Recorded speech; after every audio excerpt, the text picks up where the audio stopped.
Ali obstajajo določena obdobja, določeni cikli, ko imamo več možnosti za obolevanje?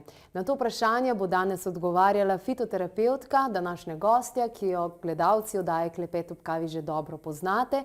To je Marija Ana Kolman. Lepo pozdravljena, dobrodošla. Pozdravljena, Jasmina. Torej, obstajajo določena obdobja, kjer je še posebej nevarno oziroma več možnosti, da zbolimo, da obolimo? Tako je. Zdravstveni študiji incidence pandemij in drugih bolezni in stopnje umrljivosti so pokazale, da so v letu 3 obdobja, ko je pogostejše obolevanje za virusnimi okužbami, drugimi boleznimi in večja smrtnost. In to so konec septembra, oktober, konec decembra, januar in konec marca, april. Okay. Kaj lahko iz tega pravzaprav takoj opazimo? Gre za neko menjavanje letnih ciklov? Po eni strani gre tukaj za te premene, sončne premene, po drugi strani pa jaz mislim, da ta razna ugibanja in razlage, zakaj v teh ciklih, ker značilno je, da so konstantna ta gibanja, to pomeni cikli vsako leto enaki in zato znanstveniki to incidenco povečanih obolenj in smrtnosti povezujejo z gibanjem Zemlje okrog Sonca, s sončnimi aktivnostmi, ali so to eksplozije ali pege, in seveda tudi z menjavo letnih časov. Na vsak način pa to drugo obdobje, konec decembra, januar, pa verjetno tudi z izgorelostjo, ker večina ljudi je konec leta dobesedno izgorela. Medtem, ko bi ravno v tem času morali najbolj počivati, dnevi za regeneracijo so ravno okrog 21. 12. Ne? Ja, ampak takrat so ljudje običajno tudi najbolj obremenjeni in z delovnimi obveznostmi in z obveznostmi okrog priprave na praznovanje in tako naprej. Ampak če pogledamo, ne, recimo december, naj bi bil vpliv sfere ledvic povezano s strahom. Ledvice ljubijo minerale, sovražijo sladkor in ne ljubijo temo. Mi imamo pa lučke, vse to. Sladkor, nič počitka, se pravi, ja. najbolj kontra delamo Tako takrat. je, tako je. No, ampak kakorkoli ta imunski sistem odreagira, ne, na vse te zadeve. Ampak to je velika ideja, glede na to, da danes človek živi kar mogoče malce v iluziji, da na nas pa stvari, ki so večje od nas, a ne, Zemlja, sončne nevihte in podobno, da pač to ne bo imelo vpliva. Za mnoge je to mogoče malo z obmejnimi znanostmi povezani. Ampak govorimo tukaj o znanstveni paradigmi, ki to jasno kaže? Seveda, poglej, velikokrat lahko slišimo tudi pri vremenski napovedi opozorilo vremensko občutljivi ljudje. To pomeni, to priznavajo kot znanstveno, strokovno, klinično dokazano dejstvo, vpliv vremena na ljudi, ki so občutljivi. Kaj to pomeni?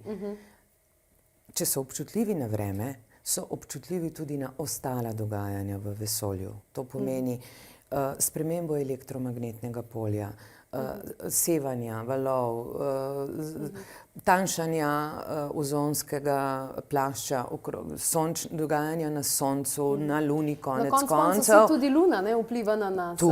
Tudi. Ampak o tem se nekako ne govori. Naš imunski sistem pa odreagira oziroma naše telo odreagira.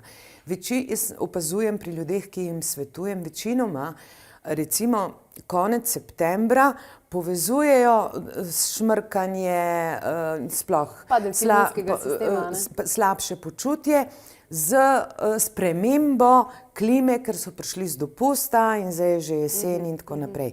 Vedno so krivi neki drugi zunanji faktorji. V bistvu je pa kriv imunski sistem. Tudi po zimi mi imamo vlažne, hladne zime, nezdrave, idealne za razvoj patogenih organizmov. Znova je za to, da človek oboli, kriv dež, megla, mraz in tako naprej. Ni res. Kriv je okno je bilo odprto, napihal me je. Kriv je naš imunski sistem. To pomeni, ne išči razlogov in ne popravljaj napak tam, kjer jih ne moreš popraviti, ker na to ne moreš vplivati, ampak išči razloge in popravljaj napake pri svojem imunskem sistemu. Zlasti v tem obdobju, ki sem ga omenila, in seveda tudi izven teh obdobij, v primeru, da pride do kakšnih bolezenskih stanj, takrat je imunski sistem potrebno podpreti. Zdrav organizem, zdravim življenjskim slogom, zdravo prehrano in tako naprej, ne potrebuje imunomodulatorjev. V teh obdobjih jih pa potrebujemo. To je zanimivo. Brala sem eno študijo, da so v rdečih gozdovih, da so želeli preprečiti hibernacijo dreves in so jim ubrizgali nekaj, kar bi bilo recimo za človeka podobno kortizolu. Drevesa res niso šla v hibernacijo, ampak čez 1 leto so dejansko umrla, posušila so se. In zanimiv je ta koncept, kako smo pozabili, da smo ciklična bitja. Ravno vedno hočemo biti v tistem najbolj produktivnem stanju, se pravi neke pomladi, zgodnega poletja, kjer imamo največ energije, najbolj smo sposobni, najbolj vse, pa v bistvu ne moramo biti ves čas v tem stanju. In očitno nas potem vsi ti cikli nas podrejo, ker smo premalo prilagodljivi. Tudi zahteve okolja, družbe, družine in nenazadnje samega sebe so vedno večje. Vedno večje.